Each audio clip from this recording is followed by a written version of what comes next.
Shalom saints, how are you doing? I pray that you are well. So today I wanted us to just spend some time and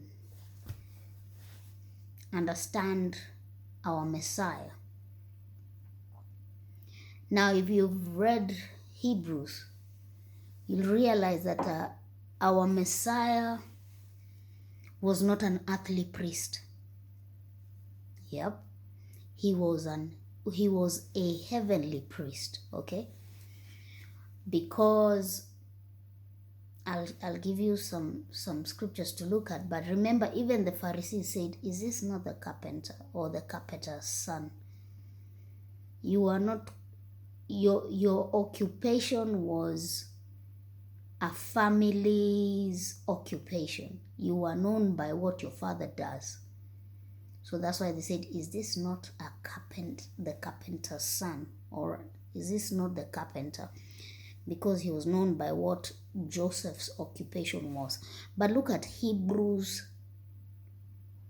chapter 8 from verse 3. It says this: "For every high priest is appointed to offer both gifts and sacrifices. Therefore it is necessary that this one also have something to offer," which is this one. They're talking about the Messiah.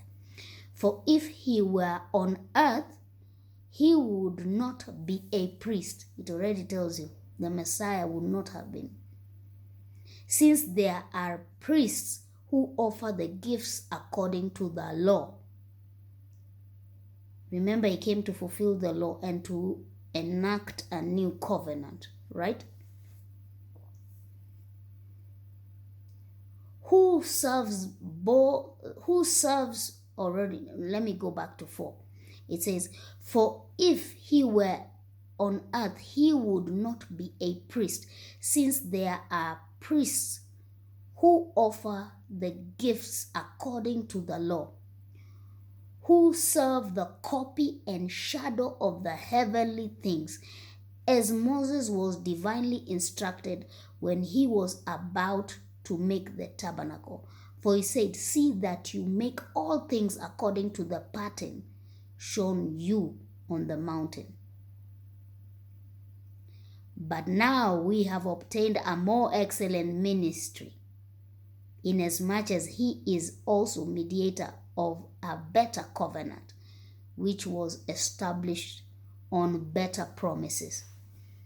So our Messiah, Yeshua, who we call Jesus the Christ, he is a high priest in the heavens. That's why Scripture says, "And he will be a priest according to the order of Melchizedek." That means Melchizedek was not a priest on the earth. Scripture tells you he has no lineage. It tells you who he is. And it was not Jesus, because Scripture also says that the Messiah it's like he would replace him, so that he may be the priest, because he is the one who has enacted this new covenant. He is the priest and he is the lamb. Okay? So Melchizedek, as much as you've heard many different stories, the scriptures tell you Melchizedek, when you go to Genesis, is it 14 or 15? Do not read it like you're reading about an earthly king. There is no place called Salem at that time on the earth. And Salem is a poetic name used. And in heaven there is what you will come call the New Jerusalem. Okay? Meaning there was another Jerusalem, for there to be a new one in heaven.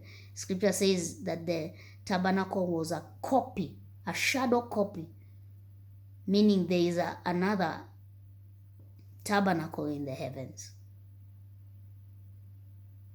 There is a lot we may Yahweh help us. We have to mature that the Messiah may come for us. Yes. Let us grow in understanding. May Yahweh be praised for his word and his revelation, that we may continue to grow in the ways that are pleasant to him, that he may be honored by our utterances, and that our intimacy will come from our understanding of who He is. He is our heavenly priest, according to the order of Melchizedek. Shalom and be blessed.